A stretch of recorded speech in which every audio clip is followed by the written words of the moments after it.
Durante un almuerzo con invitados de la alta sociedad limeña, la millonaria Beatriz, con una sonrisa de caridad performativa, le entregó una caja de regalo a su joven doncella, Ana.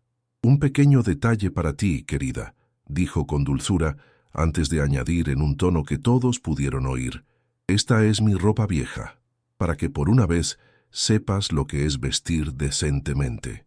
Una risa cómplice recorrió la mesa. El esposo de Beatriz, Mateo, sonrió, orgulloso de la generosidad de su esposa, completamente ciego al veneno de esas palabras y a la humillación que ardía como fuego en los ojos de Ana, quien simplemente murmuró «gracias» y se fue. Esa joven criada era Ana, una mujer adinerada, forjada en la realidad de un barrio pobre y violento a las afueras de Lima. Orgullosa de sus orígenes, a pesar de todas las dificultades, había llegado a la lujosa casa de la familia Reyes, en Miraflores, con un único y desesperado propósito: ganar lo suficiente para pagar el tratamiento de su madre, enferma. Cada plato que servía, cada piso que limpiaba, era un acto de amor filial. Soportó la rutina de humillaciones veladas de su empleadora con silenciosa dignidad, sabiendo que su orgullo no era rival para la necesidad de mantener con vida a su madre. Su trabajo era su única arma en esa guerra. Su torturadora, Beatriz, era la personificación de la negación. Para el mundo, y en especial para su esposo, era la dama de sociedad limeña perfecta, con una historia inventada de cuna de oro y viajes a Europa. Pero lo que nadie sabía era que, bajo las capas de ropa de diseñador y un acento refinado, Beatriz era un fantasma de su propio pasado. Ella también había crecido en un barrio como el de Ana, con olor a polvo y la huella de la privación. Pasó toda su vida huyendo desesperadamente de sus orígenes, construyendo meticulosamente una nueva identidad, borrando todo rastro de la niña pobre que una vez fue. La presencia de Ana en la mansión era, para Beatriz, un espejo aterrador.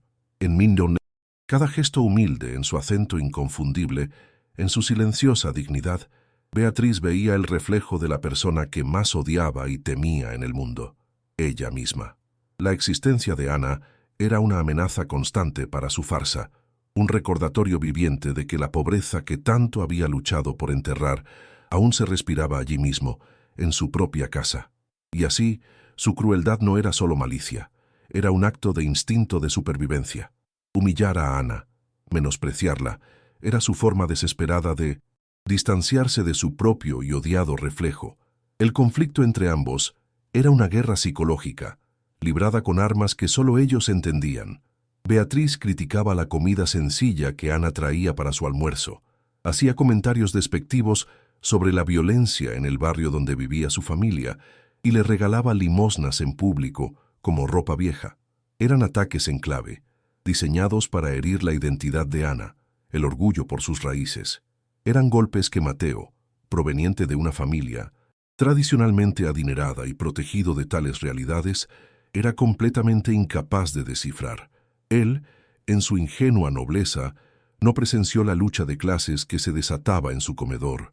Solo vio a su esposa, una mujer de la alta sociedad, algo impaciente con una criada demasiado sensible. No comprendió el veneno tras el regalo, ni la crueldad tras los comentarios. Su ceguera, fruto de una vida de privilegios, fue el escudo perfecto para la malicia de Beatriz. Amaba a la mujer que ella fingía ser y en su paz permitió que la guerra silenciosa contra la mujer que Ana realmente era continuara día tras día bajo su techo. La guerra de Beatriz contra Ana continuó, día tras día, con la precisión de una torturadora. La caja de ropa fue solo el comienzo. Beatriz usó su profundo conocimiento de la pobreza como arma, encontrando maneras de humillar a Ana que eran invisibles para su esposo. Criticó la lonchera de comida sencilla que Ana trajo de casa, comentando su fuerte olor. Elogió el trabajo de otras criadas delante de Ana, por tareas que ella misma había realizado. Eran pequeños cortes diarios, diseñados para minar la autoestima de Ana gota a gota, para hacerla sentir inadecuada, sucia e indigna de ocupar un lugar en ese mundo de lujo. Lo único que mantenía intacto el espíritu de Ana era un pequeño tesoro que guardaba en su modesta habitación, un retablo ayacuchano. Esta pieza de artesanía popular peruana, una especie de colorido retablo, fue el último regalo de su padre. Para Ana, el objeto no era un adorno, era un ancla.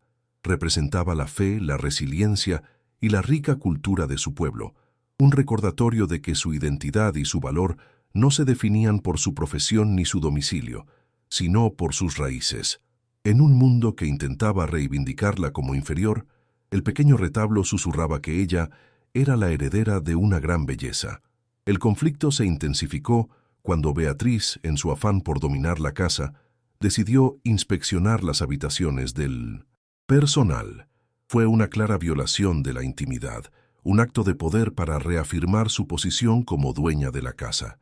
Entró en la habitación de Ana con una mirada de desprecio, inspeccionando cada objeto humilde, cada prenda doblada. Su objetivo era encontrar más argumentos para sus humillaciones, para demostrarse a sí misma la distancia insalvable entre la vida que había construido y el pasado que había abandonado, que ahora veía reflejado en esa sencilla habitación. Fue entonces cuando su mirada se posó en el retablo, se quedó paralizada. Aquella vibrante artesanía popular, con sus figuras ingenuas y colores terrosos, era un grito de sus propios orígenes. Era el tipo de objeto que se vendía en las polvorientas ferias de su barrio, un símbolo de todo lo que luchaba por borrar. La presencia de ese fragmento de su pasado en su mansión, perfectamente europeizada, era insoportable. En un ataque de pánico, impulsada por la necesidad de exorcizar ese fantasma, recogió el objeto, el único tesoro de Ana, y lo arrojó al fondo de un cubo de basura. Más tarde Ana descubrió que su retablo había desaparecido.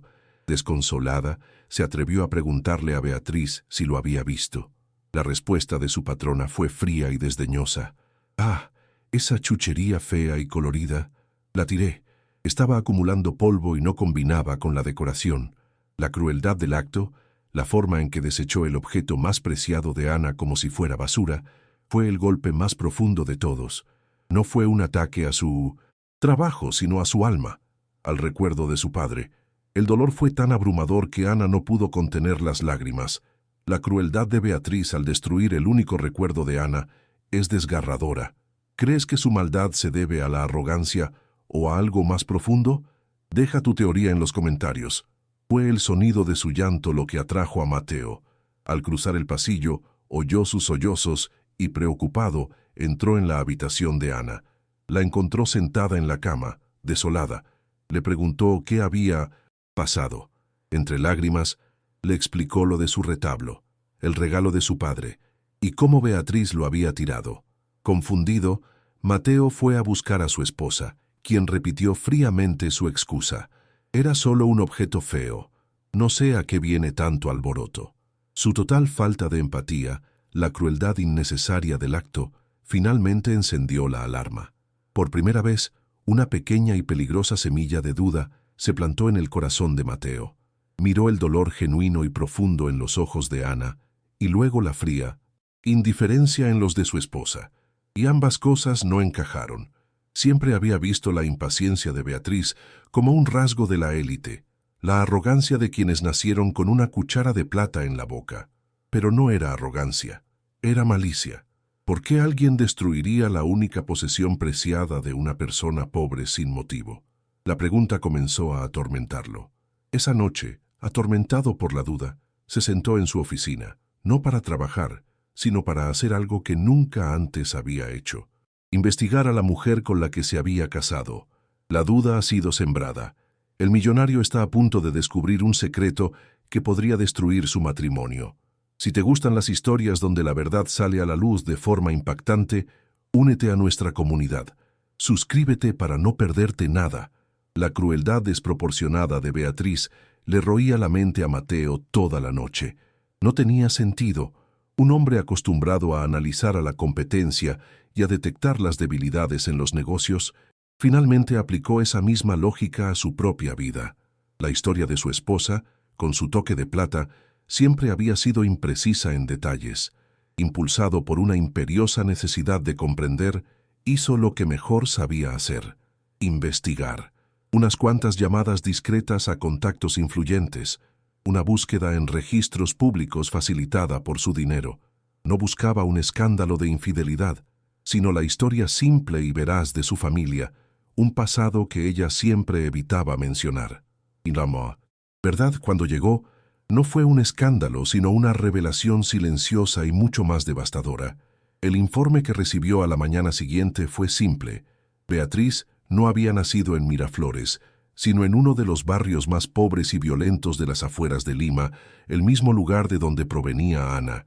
La historia de una familia adinerada era una completa farsa. Ella era hija de trabajadores humildes. La revelación golpeó a Mateo con la fuerza de una epifanía. Cada acto de desprecio, cada comentario venenoso sobre los orígenes de Ana, cada gesto de caridad performativa, todo fue recontextualizado. No era arrogancia, era pánico. Finalmente, comprendió la guerra que se desataba en su hogar. Beatriz no odiaba a Ana por ser pobre, la odiaba por ser un espejo. En Ana veía el fantasma de la niña que había sido, la identidad que había pasado toda su vida intentando matar y enterrar. La crueldad era un mecanismo de defensa desesperado, una forma de gritarle al mundo y a sí misma: ya no soy ella, ya no soy eso. La ira de Mateo hacia su esposa comenzó a mezclarse con un complejo sentimiento de compasión. La villana de su hogar era, de hecho, prisionera de su propio pasado. Esa mañana, Mateo actuó, pero no con furia. Su respuesta fue la de un estratega con un alma recién despertada. Hizo dos cosas. Primero, envió a su chofer a un mercado popular de artesanías con órdenes de comprar el retablo ayacuchano más hermoso que pudiera encontrar.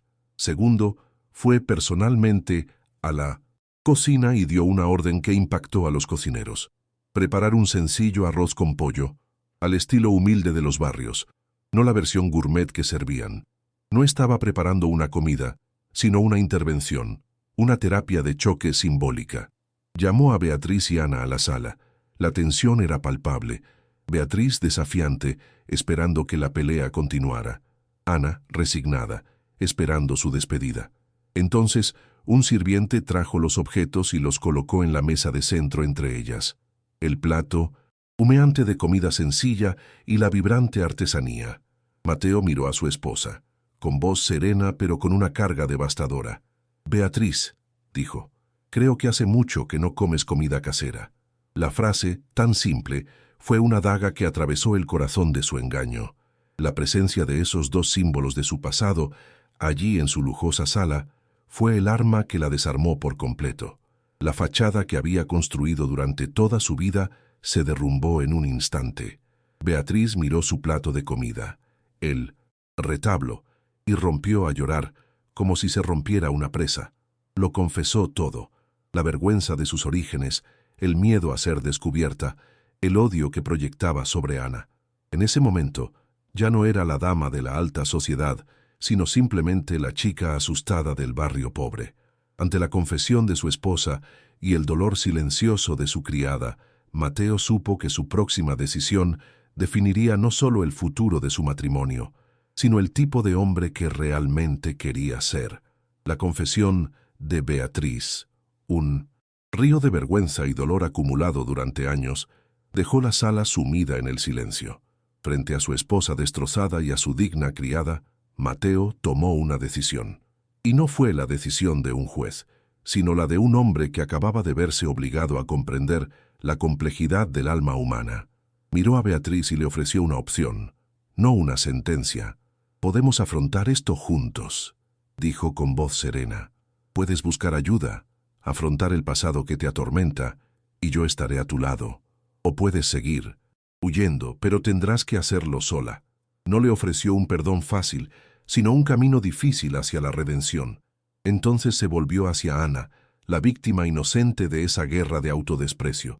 «Ana, ninguna palabra puede borrar la crueldad que sufriste en esta casa, y te pido disculpas no solo por las acciones de mi esposa, sino por mi propia e imperdonable ceguera». La miró con profundo respeto. «Tu fuerza y dignidad son un tesoro que no supe reconocer». Y entonces le ofreció la libertad. Le concedió una beca completa para la universidad de su elección, para que pudiera construir un futuro a su manera, Un futuro donde nunca más tendría que soportar la humillación de nadie para sobrevivir.